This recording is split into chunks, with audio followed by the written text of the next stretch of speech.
Lundi 17 novembre 2014. Bonjour, bonsoir à tous. Un plaisir de vous retrouver pour cette nouvelle édition d'information. Bonne semaine. Bienvenue dans ce journal. Pulsation, l'essentiel de l'actualité de la journée. L'actualité, justement, le président du Sénat, Joshua Simon Dera, a lancé ce lundi une nouvelle mise en garde contre toute velléité de rendre caduc le Parlement après le deuxième lundi de janvier 2015. Lors d'un point de presse en présence de 15 de ses collègues, dont les représentants des deux blocs opposés, le G5 gouvernemental et le G6 de l'opposition, le numéro 1 du Grand Corps a souligné que le lundi 12 janvier ne sera pas une date fatidique pour le Parlement, mais le jour du réveil patriotique.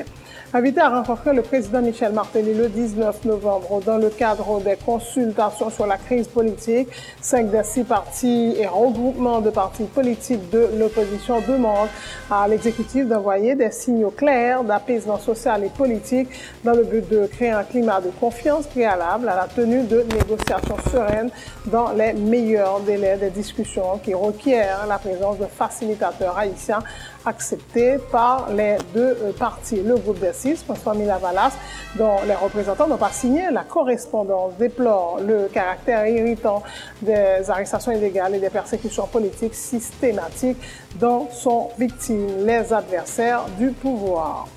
Comme annoncé, l'avocat et militant politique de l'opposition André Michel a boudé la convocation du juge d'instruction Lamar Bélisère. Maître Michel devrait comparaître pour son implication présumée dans les violences enregistrées lors de la manifestation du 17 octobre dernier. André Michel affirme n'avoir aucune intention de se présenter au cabinet de Lamar Bélisère, qui n'est pas un juge, a-t-il souligné. C'est ce mardi 18 novembre, jour commémoratif du 211e anniversaire de la bataille de Vertières, que l'opposition va lancer sa nouvelle série de manifestations pour réclamer la libération des prisonniers politiques et le départ du chef de l'État. Le gouvernement, lui, va lancer plusieurs journées de solidarité avec les victimes des récentes inondations. Il sera question notamment d'activités d'assainissement des zones touchées par les inondations, a annoncé le Premier ministre Laurent Lamothe. À l'issue d'ultimes tractations, le diplomate Michael Kafando, 72 ans, a été désigné président intérimaire du Burkina Faso 16 jours après la chute de Blaise Compaoré. Kafando aura pour tâche principale d'organiser les élections en novembre 2015. Le gouvernement colombien a suspendu les négociations de paix en cours depuis 2 ans avec les FARC suite à l'enlèvement d'un général de l'armée. Le général Ruben Alzate a été séquestré avec un autre militaire, une conseillère de l'armée. En sport, Haïti a été battu dimanche 2-0 par la Jamaïque à la 18e édition de la Coupe Caraïbe des Nations. Les Grenadiers se sont qualifiés pour la Gold Cup, mais ne pourront pas participer à la Copa América Centenario qui se déroulera aux États-Unis en 2016. NBA, rien ne va plus pour les Lakers qui ont subi dimanche leur 9e défaite de la saison 136-115 face à Golden State, et ce en dépit des 44 points de Kobe Bryant. Ces points et d'autres seront développés dans ce journal.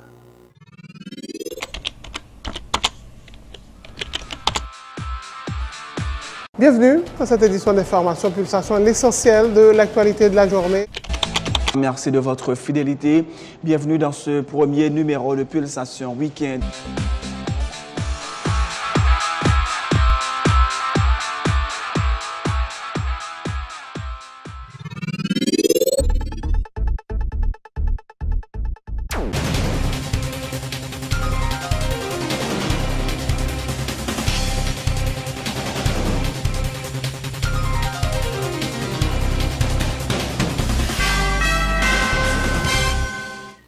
Chef, bonjour, bonsoir.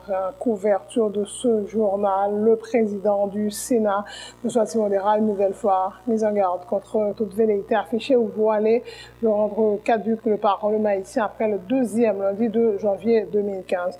Lors d'un point de presse à présence de 15 de ses collègues, des représentants des deux blocs opposés, le G5 gouvernemental et le G6 de l'opposition, le numéro 1 du Grand Corps a souligné que le 12 janvier, le lundi 12 janvier, ne sera pas une date fatidique pour le Parlement, mais le jour du réveil patriotique. Tant qu'il restera un seul sénateur en fonction, le Sénat demeurera à marteler le président du Grand Corps. Contrairement aux prédictions des pessimistes et des adeptes du chambardement perpétuel, le 12 janvier ne sera pas une date fatidique pour la démocratie et la République. Il sera plutôt le jour du réveil patriotique. Le Sénat réaffirme sa foi en l'avenir démocratique de la République d'Haïti, de l'existence conjointe et équilibrée des trois pouvoirs de l'État. Il réaffirme l'unité compacte et inviolable du corps engagé dans la poursuite des idéaux républicains et la défense des acquis démocratiques. Je réaffirme, dis-je, le caractère à la fois politique et juridique de l'existence permanente, continue, non équivoque, non interrompue, indissoluble et inaliénable du Parlement en général et du Sénat en particulier. Tout rêve secret ou révélé d'une autorité politique qui viserait à anéantir l'une ou l'autre des deux branches du Parlement par quelque artifice juridique ou politique auquel il se croirait en droit de recourir équivaudrait à un coup d'État flagrant contre la Constitution, un crime de lèse-patrie et une forfaiture imprescriptible de haute trahison qui nécessiterait la légitime résistance du peuple haïtien, tout entier pour combattre cette imposture et punir les imposteurs, à quelque corps qu'ils appartiennent. Tant qu'il reste un seul sénateur en poste, le Sénat demeure, vivant dans la plénitude de ses attributions et prérogatives.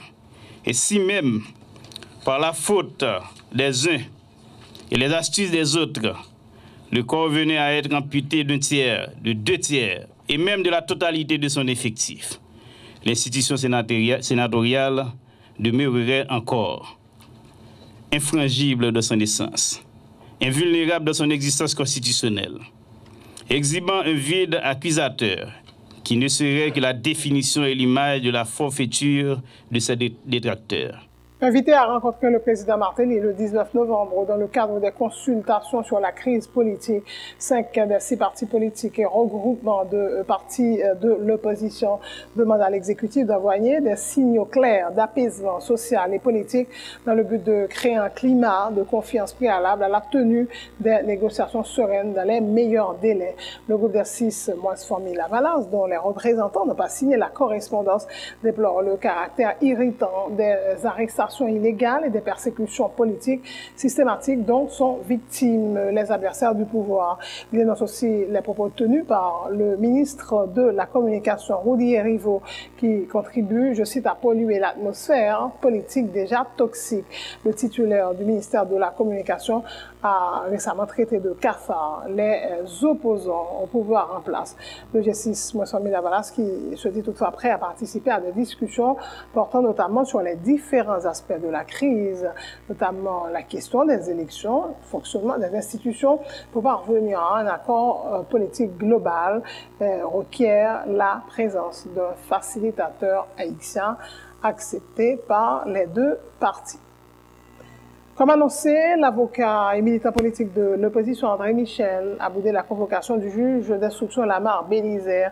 Maître Michel devait comparaître pour son implication présumée dans les violences enregistrées lors de la manifestation du 17 octobre dernier. Maître André Michel affirme n'avoir aucune intention de se présenter au cabinet de Lamar Bélisaire, qui n'est pas un juge, a-t-il souligné. André Michel a aussi dénoncé le chef du parquet de Port-au-Prince qui, en dehors de toute flagrance et pour un dossier vieux de de 2 ans, a émis un mandat d'amener à son encontre. Le contexte actuel ne prête nullement à des négociations avec l'exécutif, a indiqué le militant politique. Mercredi 12 novembre qui s'est passé là, 2014, moi recevoir un mandat de comparution qui m'aide pour me paraître devant le juge Lamar Bélisaire dans le cadre dossier violence qui fait 17 octobre 2014. Mais Lamar Bélisaire, son moment pour te plaindre contre lui déjà, que ce soit par devant l'ULCC, que ce soit par devant l'UCREF, si ce juge avait un minimum d'intégrité, automatiquement, lui, ouais,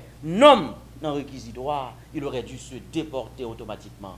Parce que l'aime pour te plaindre contre vous, ça veut dire que ça, il y a un conflit entre vous et moi. Il y a contentieux récent entre nous. Mais si il y a toute bagaille ça entre nous, pas question de comparaître par devant la mare Bélisaire. Parce que pour nous, il n'est pas juge. Parce que nous, nous sommes en situation de conflit ouvert avec la mare Bélisaire. Mais ça peut quoi camper là? Vendredi qui s'est passé là, 14 novembre 2014, qu'on y a bagaille la gaille net. N'est pas voulu tendre voir André Michel là parlant quand même. Le parquet de Port-au-Prince, sous l'ordre Jean-Renel Sanon, ministre de la Justice, ils mettent un mandat derrière Mkounia, c'est un mandat d'amener, et ils ont demandé la police pour arrêter Mkoté rejoindre moi. Et nous avons une information que la mare Bélisaire, il va le transformer en mandat d'amener, mandat de comparution que l'était voyé pour moi. Ça veut dire, pratiquement là, il y a 2 mandats sous tête moi. Opposition, il y a environ 40 militants politiques, dirigeants de groupes de base qui sont en prison. C'est ça la vérité. Nous avons des militants, des dirigeants de l'opposition. Il y a persécuté tout partout dans le pays. Et c'est dans le contexte politique ça. Il y a des gens qui parlent de négociation politique. Pendant que le ministre de la Communication du gouvernement, il traite l'opposition de ravette. C'est ravette nous. Je dis parce que nous avons pouvoir sur l'opposition.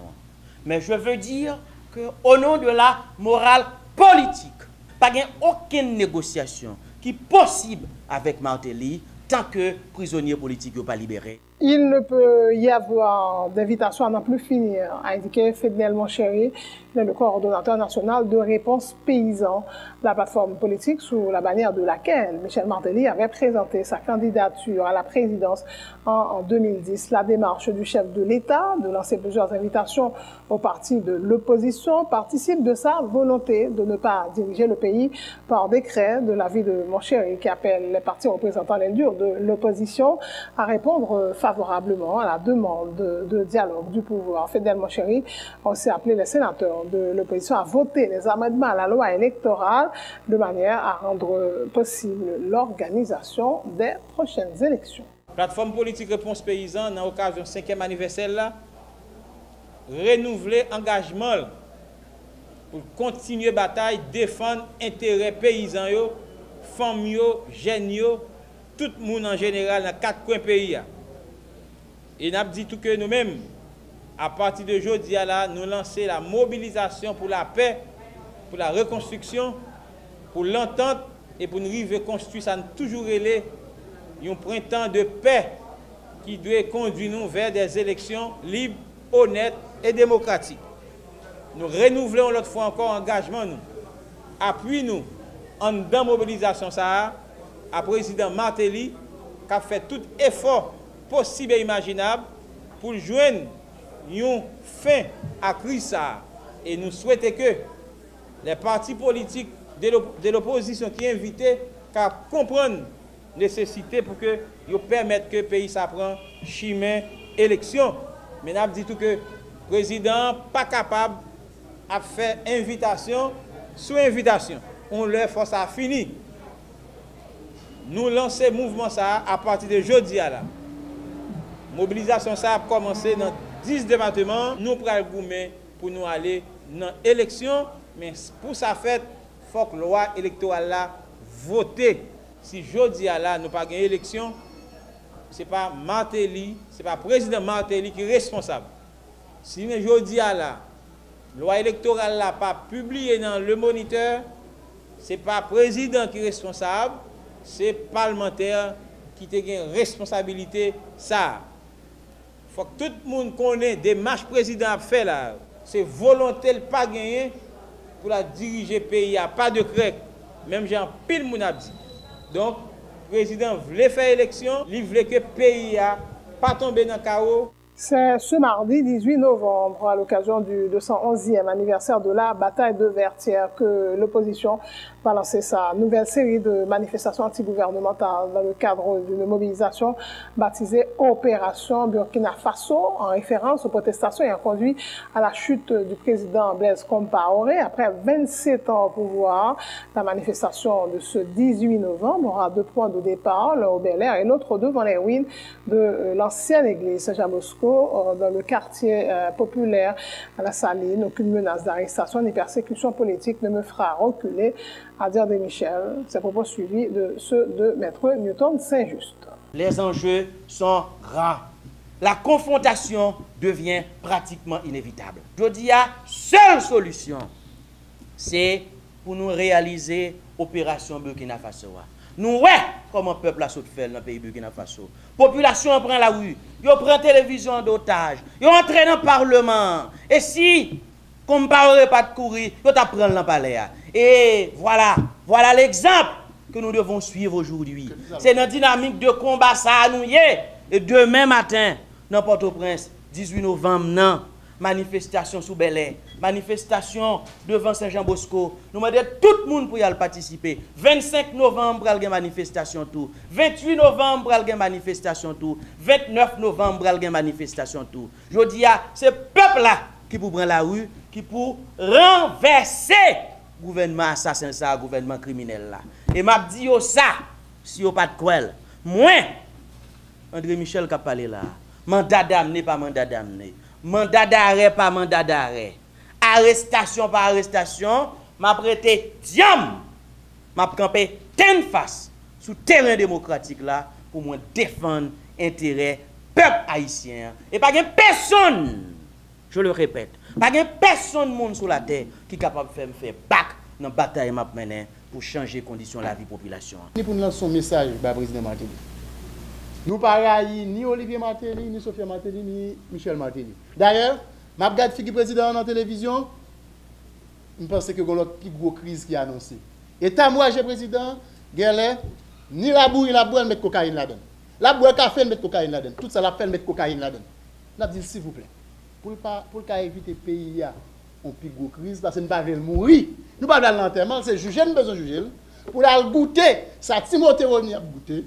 Pour la goûter, ça les frères Floresta a goûté. Donc c'est juger, nous besoin de juger. Tout doit la respecter pour la pénitencier. Mais s'il vous plaît, il n'y a pas besoin de quitter panique, à faire l'entourer tête, à fumer cocaïne. Ça ne va pas mener aucun côté parce que l'air mourir là, c'est notre plus grosse crise à pied. Le gouvernement va lancer ce 18 novembre plusieurs journées de solidarité avec les victimes des récentes inondations. L'annonce a été faite vendredi par le Premier ministre Laurent Lamotte en marge de sa participation au forum avec les délégués et vice-délégués afin de renforcer la coordination de l'action gouvernementale. Il sera question d'activités d'assainissement des zones touchées par les inondations dont les victimes vont continuer à recevoir l'aide du gouvernement, a-t-il dit.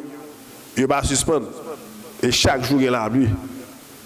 Donc, dans ce sens, nous avons planifié tout pour que, journée 18 là, nous ayons dans plusieurs départements une journée de solidarité avec sinistrés. Côté que, il y a plusieurs ministres qui peuvent aller et peuvent mener, et ceci, bien entendu, nous ne pouvons pas faire le 18 ans, mais nous avons lancé le 18 là pour que nous soyons capables de gagner une solidarité avec sinistrés, avec victimes. Pour que nous gagnions un pile combit de nettoyage tout, d'aide à ces districts. Donc nous devons annoncer nous ça là, nous devons nos nouvelles là. Ça sont annonce. Donc comment, qui, gens et tout, nous allons aller pour discuter ça. Et bien entendu, nous allons aller dans des zones spécifiques qui subissent inondation, zones vulnérables, pour que nous soyons capables d'arriver, eh bien, venir en aide à la population qui a besoin en pile. L'Observatoire citoyen des pouvoirs publics au Cap a lancé ce lundi son programme de monitoring de l'action gouvernementale. Il s'agit d'une initiative visant à faire la promotion du dialogue entre l'État et les citoyens haïtiens pour favoriser la transparence et la reddition des comptes. Ce programme vise également à encourager la participation de la société civile dans les actions publiques et sensibiliser les pouvoirs publics sur la nécessité de partager les informations avec la société, devrait permettre aux autorités de mieux comprendre l'importance de la participation de la société civile dans le choix et dans le processus de suivi des actions et des politiques publiques. Tour à tour, Christine Stephenson, Alain Joseph et Vernon Jean du comité de coordination de l'OCAP. POMA, programme de monitoring de l'action publique des pouvoirs publics. C'est une plateforme citoyenne qu'on met en place à travers l'organisation OCAP. Et IDEA, c'est vraiment mener une série d'activités, de conférences, de débats et de publications qui pour faire en sorte que nous mesurer semaine par semaine, mois par mois, efficacité de l'État central. Et je me dis moi, l'État central, c'est 3 piliers le gagnant. Donc c'est basé sur transparence et reddition des comptes et vraiment aider l'État central là, lui-même pour plus à l'écoute citoyen, les citoyens lui-même pour plus à l'écoute de l'État central là, pour avoir accès à l'information et pour rendre compte. Et à partir de son programme, l'activité ça va commencer. Justement, activité. À partir d'aujourd'hui, donc même là nous finissons un calendrier bien précis, nous allons le transférer le bateau. Et combien de temps l'activité ça a duré? Son programme sur toi. Écoutez que nous avons fait évaluation régulièrement chaque 6 mois et à la fin du 3e année, de la 3e année, on va faire une évaluation globale.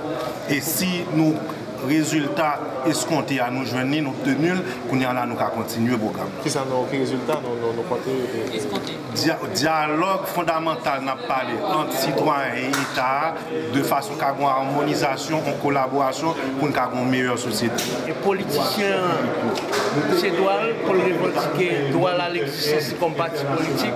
Nous-mêmes, tous ces droits comme citoyens pour revendiquer droit.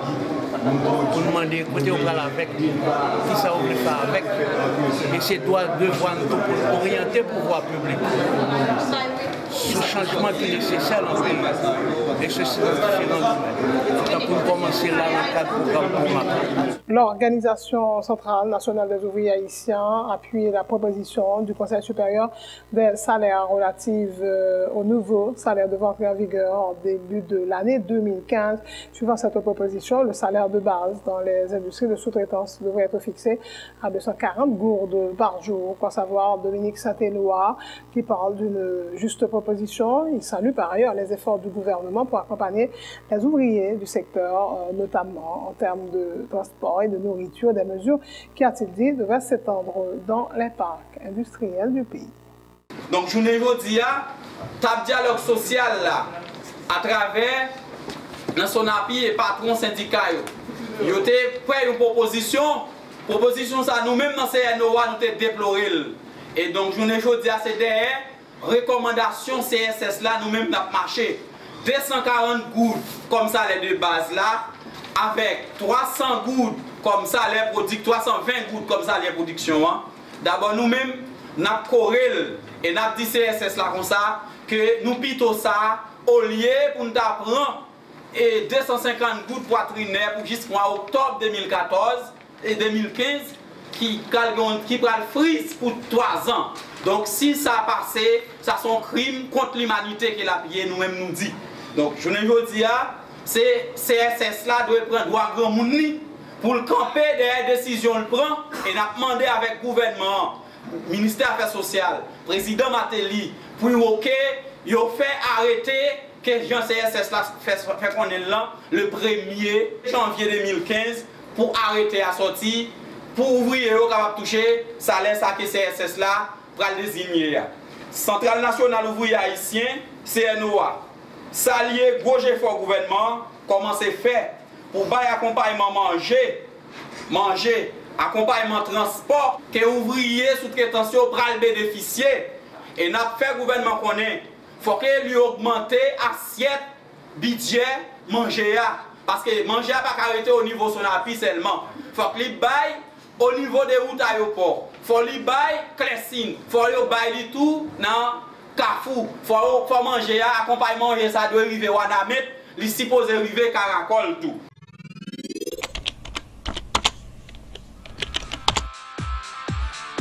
Bienvenue à cette édition d'Information Pulsation, l'essentiel de l'actualité de la journée. Merci de votre fidélité. Bienvenue dans ce premier numéro de Pulsation Week-end.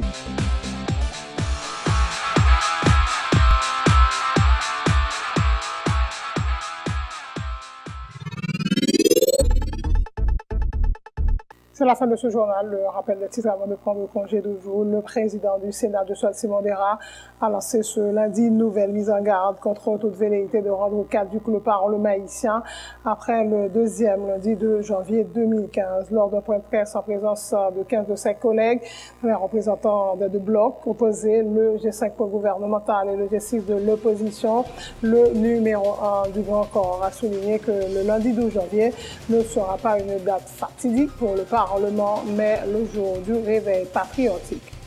Invité à rencontrer le président Martelly le 19 novembre dans le cadre des consultations sur la crise politique, 5 des 6 partis regroupements de partis politiques de l'opposition demandent à l'exécutif d'envoyer des signaux clairs d'apaisement social et politique dans le but de créer un climat de confiance préalable à la tenue de négociations sereines dans les meilleurs délais de discussion qui requièrent la présence de facilitateurs haïtiens acceptés par les deux partis. Le groupe des 6 mois Famille Lavalas, dont les représentants n'ont pas signé la correspondance, déplore le caractère irritant des arrestations illégales et des persécutions politiques systématiques dont sont victimes les adversaires du pouvoir. Comme annoncé l'avocat et militant politique de l'opposition André-Michel Aboudé, la convocation du juge d'instruction Lamar Bélisaire, maître André Michel, devrait comparaître pour son implication présumée dans les violences enregistrées lors de la manifestation du 17 octobre dernier. Maître Michel affirme n'avoir aucune intention de se présenter au cabinet de Lamar Bélisaire, qui n'est pas un juge, a-t-il souligné. C'est ce mardi, à l'occasion du 211e anniversaire de la bataille de Vertières, que l'opposition va lancer sa nouvelle série de manifestations pour réclamer la libération des prisonniers politiques et le départ du chef de l'État. Le gouvernement, lui, va lancer plusieurs journées de solidarité avec les victimes des récentes inondations sur la question notamment d'activités d'assainissement des zones touchées justement par les inondations, a annoncé le Premier ministre Laurent Lamothe. Dans l'international, à l'issue d'ultimes tractations, le diplomate Michael Kafando, 72 ans, a été désigné président intérimaire du Burkina Faso 16 jours après la chute de Blaise Compaoré. Kafando aura pour tâche principale d'organiser les élections en novembre 2015. Le gouvernement de Colombie a suspendu les négociations de paix en cours depuis 2 ans avec les FARC suite à l'enlèvement d'un général de l'armée. Le général Ruben Alzate a été séquestré avec un autre militaire, une conseillère de l'armée. En sport, Haïti battu dimanche 2-0 par la Jamaïque à la 18e édition de la Coupe Caraïbe des Nations. Les Grenadiers se sont qualifiés pour la Gold Cup, mais ne pourront pas participer à la Copa América Centenario qui se déroulera aux États-Unis en 2016. NBA, rien ne va plus pour les Lakers qui ont subi dimanche leur 9e défaite de la saison, 136-115 face à Golden State en dépit des 44 points de Kobe Bryant.